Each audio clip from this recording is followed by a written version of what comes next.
O Senhor esteja convosco. Ele está no meio de nós. Proclamação do Evangelho de Jesus Cristo, segundo Lucas. Glória a vós, Senhor.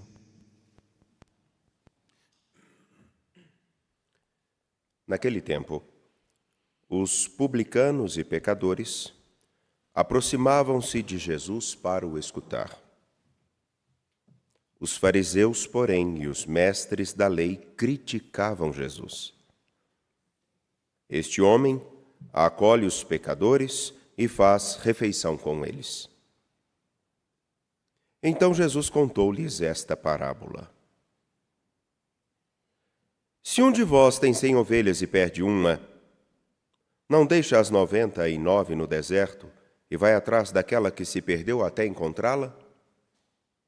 Quando a encontra, coloca-a nos ombros com alegria e, chegando a casa, reúne os amigos e vizinhos e diz: Alegrai-vos comigo, encontrei a minha ovelha que estava perdida.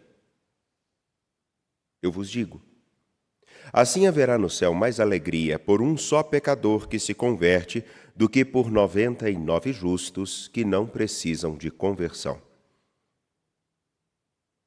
E se uma mulher tem 10 moedas de prata e perde uma, não acende uma lâmpada, varre a casa e a procura cuidadosamente até encontrá-la?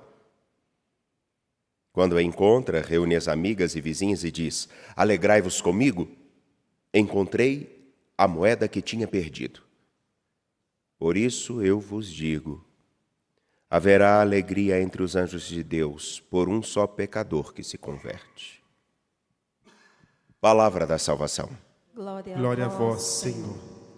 Caríssimos, caríssimas, por favor, vocês, caríssimas que estão aqui no Santuário Basílica Nossa Senhora da Piedade, Paulo, fiquem à vontade, você que nos acompanha pela TV Horizonte, pela Rádio América, também pelos nossos canais YouTube, Instagram, Mãe Piedade. Hoje, aqui no santuário, com um ventinho agradável, uma temperatura em torno de 17 graus, 14, que maravilha! Passou para 15, tá vendo? Delícia! Uma temperatura extremamente agradável, fresquinho, um ar úmido. Não podemos reclamar, porque até pouco tempo estava todo mundo reclamando de calor. Então, não reclamem. Não reclamem. Por favor. Senão, eu fico imaginando, Deus deve ficar muito confuso, que a gente é difícil demais. Faz calor, a gente reclama, faz frio, a gente reclama. Socorro. Ai, graças a Deus. Bem,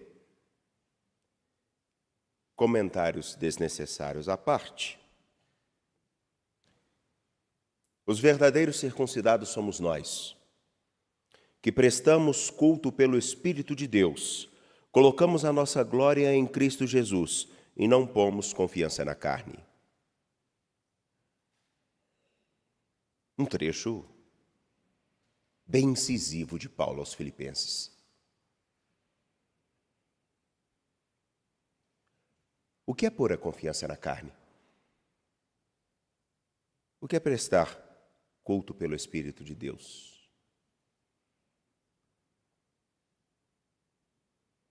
O culto pelo Espírito de Deus significa ser um verdadeiro circuncidado, consagrado ao Senhor. Pois bem, o próprio Paulo dá a descrição do que significa ter a confiança na carne. Ele vai dizer, já no versículo 4, eu poderia pôr a minha confiança na carne. Afinal de contas, vejam bem, eu fui circuncidado no 8º dia, como prescreve a lei. Pratiquei a obra da lei. Eu sou da raça de Israel, da tribo de Benjamim. Eu sou hebreu, filho de hebreus, portanto, faço parte do povo de Deus, a quem a promessa da aliança foi feita. Eu observo a lei, no entanto que sou fariseu. Observo tanto a lei que fui perseguidor da Igreja de Deus. Ora, eu sou fiel à Escritura. E, na minha fidelidade, quem olhar o meu passado pode ver que eu sou irrepreensível. Minha consciência está muito limpa diante da observância da lei. Eu tenho por consciência, e se for seguir os critérios de que praticar as regras e as obras da carne ou da lei são realmente necessárias para viver a salvação, então eu sou um modelo perfeito. Isso ele fala sem modéstia nenhuma, mas com toda a humildade. Pôr a confiança na carne significa acreditar que aquilo que a gente faz, aquilo que nós praticamos, é que vai determinar realmente se nós somos dignos ou não da aliança e da promessa que o Senhor fez ao seu povo, de estar com o seu povo, de fazer do seu povo filhos e os seus filhos terem para com ele uma relação de pai. Eu serei para eles como um pai. Eu serei para eles como um Deus. Eu serei deles o seu Deus e eu serei para eles como um pai. Significa que o que eu faço me garante aquilo que eu quero. Ficou claro? A confiança da carne significa colocar a confiança no que você faz. E o Senhor tem a obrigação de cumprir para com você aquilo que Ele disse, porque Ele te deve.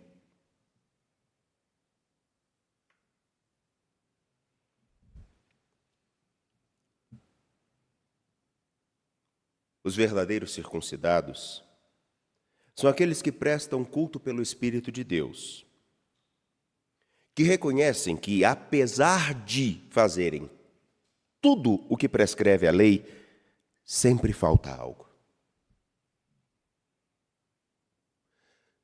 Porque o que conta com grande profundidade não é o que nós fazemos, é por qual motivo nós fazemos.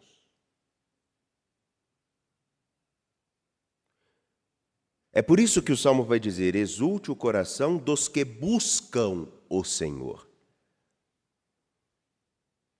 Ora, o exemplo mais simples que eu posso trazer aqui, mais simples possível. Você pode dar uma flor para uma pessoa porque se lembrou dela, porque nutre por ela um grande carinho. Você pode dar uma flor para alguém a fim de desejar possuí-la maritalmente ou somente usufruir dos prazeres que ela pode lhe proporcionar por algum momento. Você pode dar uma flor querendo trocar algum favor. É aquilo que acontece geralmente, com a devida analogia, é aquilo que acontece geralmente na política, sabe? Onde um partido dá uma coisa e o governo dá outra. E isso acontece em todos os governos. Direita, esquerda, centro. Na verdade, o centro sempre esteve no governo, né? Diga-se de passagem. É a troca.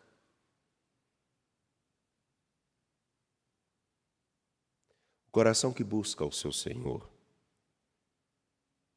Ele oferece a Ele não as coisas, mas o que vem com as coisas. Um desenho rabiscado de uma criança de 2 anos pode ter mais valor do que o diamante dado por um amante.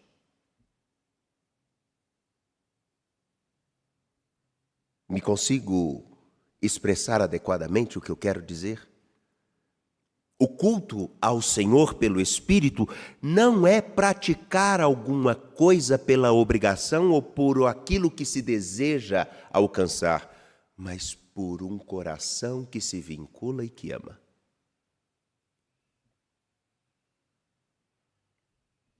Mais do que o que se faz, é o porquê se faz, para quem se faz. Procurai o Senhor Deus e seu poder, buscai constantemente a sua face. Versículo 4 do Salmo 104. Lembrai as maravilhas que ele fez, seus prodígios e as palavras de seus lábios. E vejam que interessante. Paulo, que se reconhece como um homem irrepreensível, hebreu, que por direito teria participação na aliança, ele recorda-se no ato de sua maturidade, no capítulo 3, exatamente nos versículos 7 e 8, uma coisa bem simples. Mas todas essas coisas que eu tenho, que eu conquistei ou que eu fui, que eram vantagem, considerei-as como perda por causa de Cristo que eu encontrei durante o meu caminhar.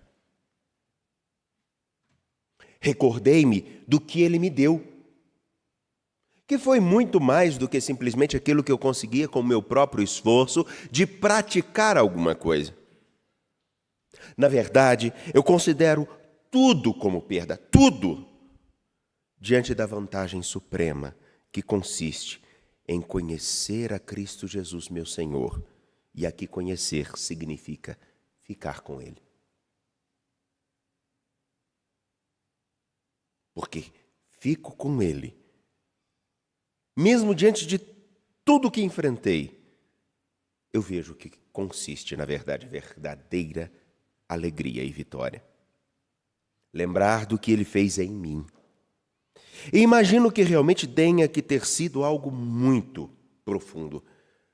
Porque Saulo, no caminho de Damasco, é um homem. Ele próprio, ao descrever a sua vida na carta aos Gálatas, ele fala, eu fui um homem. Depois que encontro Jesus Cristo, me tornei outro. E aos Filipenses ele acaba de citar novamente. Um homem irrepreensível diante da lei, que é capaz de ver Estevão morrer sendo apedrejado,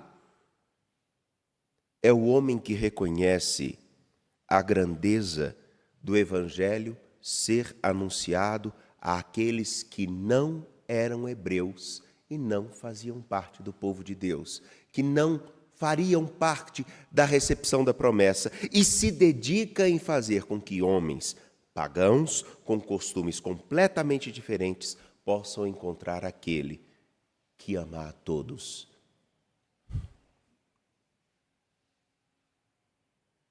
Não consegui escrever ainda sobre isso, mas é uma perspectiva interessante de pensar exatamente que, não sei se vocês sabem, o evangelista Lucas, ele foi, há uma grande possibilidade, ele foi discípulo de Paulo. E ele era pagão. É Lucas que escreve a parábola no capítulo 15 do Evangelho de Lucas, e é uma parábola que vai mostrar exatamente a alegria daquele que reconquista a ovelha perdida, que reconquista a dracma perdida, que reconquista o filho que se foi. É Lucas que vai falar de um comprometimento além da mera observância da lei, mas o comprometimento com o olhar do Senhor que, vindo ao nosso encontro, falou-nos face a face e nos propôs o caminho de viver, a exemplo do encontro que se dá entre Jesus e a viúva de Naim que caminha levando o filho morto. É Lucas que vai traduzir exatamente o que significa encontrar a maior riqueza, que é Cristo Jesus, e fazer com que Ele seja visto e encontrado não simplesmente nas palavras, mas nos gestos mais comprometidos de todo e qualquer discípulo. E que aí faz com que cada gesto de cada discípulo, de cada cristão, que é um gesto da igreja, seja um gesto permeado de um único desejo, que todos se encontrem com a maior riqueza que eu também encontrei. Agora, para não perder um pouco do meu gênero literário, meu modo de falar, resta saber se nós realmente fizemos essa experiência de Saulo, Paulo, que é de reconhecer qual é a verdadeira riqueza. Se nós não somos aqueles que achamos que por aquilo que fazemos Deus tem a obrigação de nos atender. Se não somos aqueles que achamos que o mundo deve se moldar à nossa forma de ver cada pessoa. Se nós também não medimos aos outros com o modo com que nós achamos que Deus nos mede.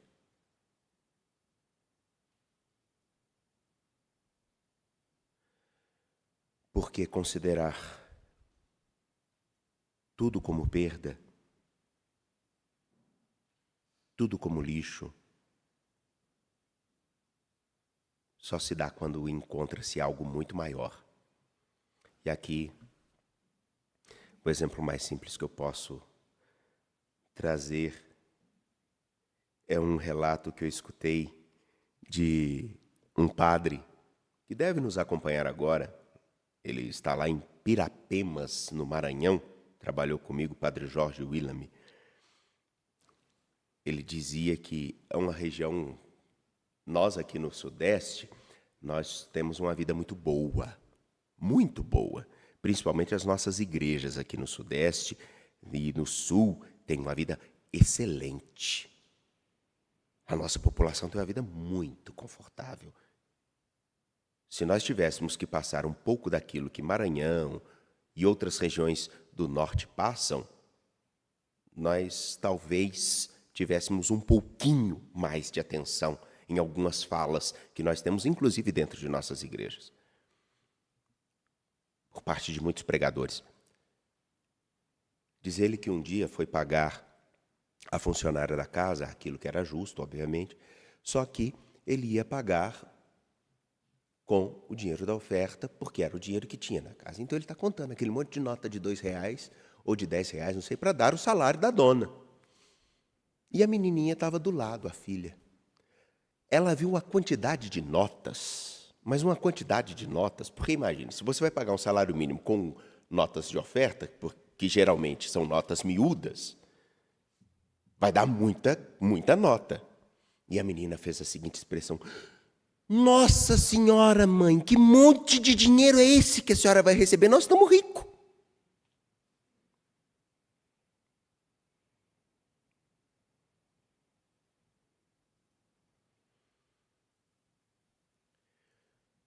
Algumas vezes a gente se ilude pelo número de coisas que a gente faz, como uma criança se ilude com o número de notas achando que tem o mesmo valor.